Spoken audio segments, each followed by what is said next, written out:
Bonjour, je suis la servante de Dieu Valérie Marcel Kiza et ce matin, j'avais à cœur que l'on puisse partager concernant les opportunités qui se présentent à nous. Toutes les opportunités ne sont pas forcément à saisir. Il y a des opportunités dans la vie qui se trouvent être des pièges de l'ennemi bien orchestrés.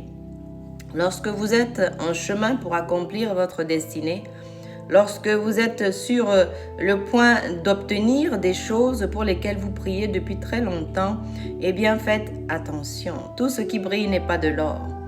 Tout ce qui brille n'est pas forcément de l'or.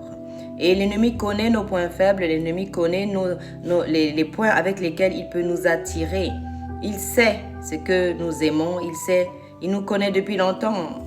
Alléluia, il existait avant nous. Et c'est ce qu'il ne faut pas oublier. Et de cette manière-là, nous devons être sur nos gardes, nous devons faire attention, nous devons nous laisser reprendre.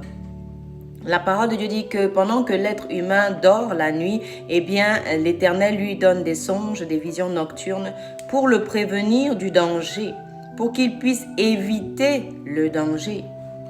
Alléluia, nous devons rester alertes, nous devons avoir un esprit chap-chap, un esprit aiguisé. La parole de Dieu dit que le fer aiguise le fer. Alléluia, nous devons fréquenter Dieu, nous devons avoir une intimité avec Dieu pour qu'il puisse nous prévenir en cas de danger, pour qu'il puisse nous guider dans la direction à prendre. L'être humain n'est pas fait pour se diriger tout seul. L'être humain ne sait pas se diriger tout seul. L'être humain fait des erreurs, l'être humain prend les mauvaises décisions, fait de mauvais choix en l'absence de l'attention au Saint-Esprit.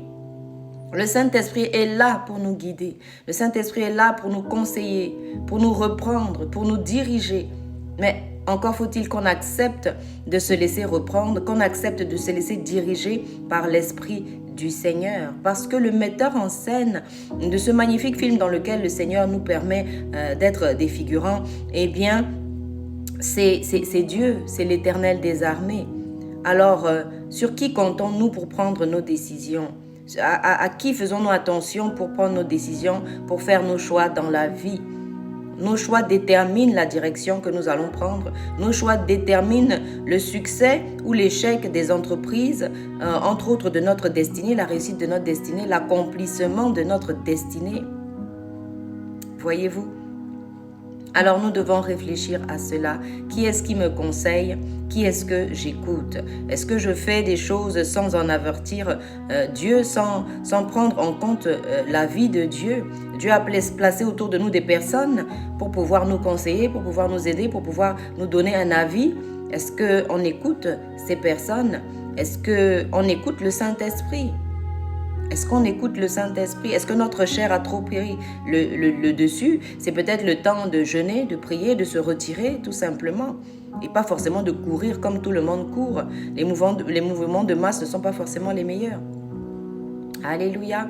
Il y a des mouvements de masse qui conduisent à la mort. La parole de Dieu dit que grande et spacieuse est la porte qui mène en enfer. Et celle qui mène à Dieu est étroite, très étroite. Alléluia, ce n'est pas dans les brouhahas qu'on entend la parole de Dieu. Et il faut aussi savoir que notre chair doit se taire. Parce que la chair parle, elle parle très fort. Elle a des désirs opposés à ceux de l'esprit. Est-ce que les décisions que je prends, comment j'utilise mon temps, ce que je fais de ma vie, de mes soirées, de mes week-ends, de mes journées, est-ce que je l'utilise à bon escient ? Nous avons par exemple un exemple dans la parole de Dieu où il est dit, je pense que c'est dans Ecclésiaste si je ne me trompe pas, il est dit que l'Éternel donne à l'homme des moyens financiers, matériels et tout cela pour s'occuper de sa famille, pour s'occuper de son épouse, pour s'occuper de ses enfants. Alors si on utilise ces choses-là, ces moyens matériels, financiers, que ce soit une maison, un véhicule, des finances, un salaire ou des revenus ou autre chose, même le temps que Dieu donne à un époux, c'est pour s'occuper de son épouse et de sa maison en premier lieu. En premier lieu. Et lorsqu'on ne fait pas les choses dans l'ordre où l'Éternel les a prévues, eh bien on tombe dans les pièges de l'ennemi. On se retrouve avec des choses que l'Éternel n'avait pas prévues pour nous, mais ce sont les conséquences de nos actes, les conséquences de nos décisions propres, les décisions de nos désobéissances au Saint-Esprit. le Saint-Esprit, je disais récemment que le terme utilisé pour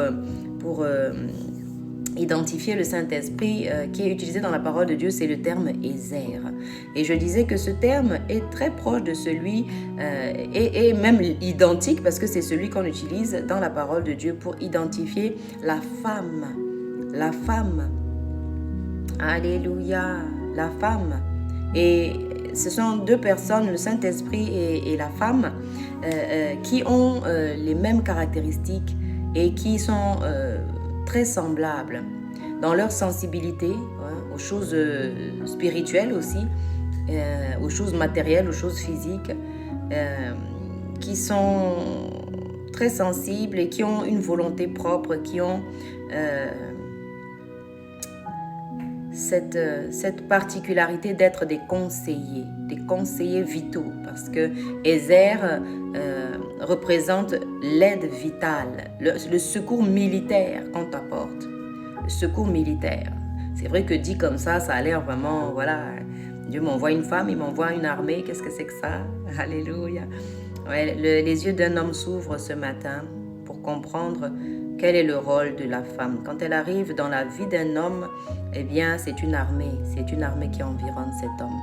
Et il est important que cet homme collabore pour que vous puissiez gagner les guerres. Pas les guerres l'un contre l'autre, les guerres contre tout ce qui vient de l'extérieur. Alléluia. Et pour cela, il faut une certaine collaboration entre les deux partenaires. Il faut que les deux soient d'accord et que les deux soient conscients du danger. Parce que lorsque une femme et un homme s'unissent dans les liens du mariage conformément à la volonté de Dieu, eh bien, ils déclarent la guerre au camp des ténèbres. Et le camp des ténèbres va forcément se lever d'une manière ou d'une autre. Et c'est là qu'il faut que les deux, l'épouse et l'époux, fassent corps. Parce que c'est ainsi, vous savez, c'est plus solide quand vous êtes soudés. Si vous laissez des vides ou des interstices, eh bien, l'ennemi va se glisser à l'intérieur très facilement. Il va vous voler votre temps. Il peut vous voler votre santé, il peut vous voler le souffle de vie, il peut vous voler des enfants, il peut vous voler vos finances, il peut vous voler tellement de choses. Et je ne dis pas qu'il faut... ce qu'il faudrait faire pour être juste, c'est d'estimer l'ennemi à sa juste valeur, tout simplement. La parole de Dieu dit que l'ennemi, le diable, rôde comme un lion rugissant, cherchant qui dévorer. Voyez-vous, et on doit être conscient de ces choses-là, et pour cela, on doit être encore plus soudés en tant qu'épouse et époux. On doit être encore plus en collaboration. Voilà, les informations doivent circuler en temps réel. Le temps à passer, le temps qu'un homme doit passer le plus, c'est avec son épouse. C'est pas avec les amis, les collaborateurs et le reste, non. Sinon, tu vas échouer dans ton foyer. Sinon, tu vas échouer dans ton mariage et tes enfants seront malheureux et la maison va s'écrouler. Et quand une maison s'écroule, les collaborateurs s'enfuient, les gens s'enfuient, il ne reste plus personne et tu es le seul à pleurer sur ta maison qui est tombée. Voilà.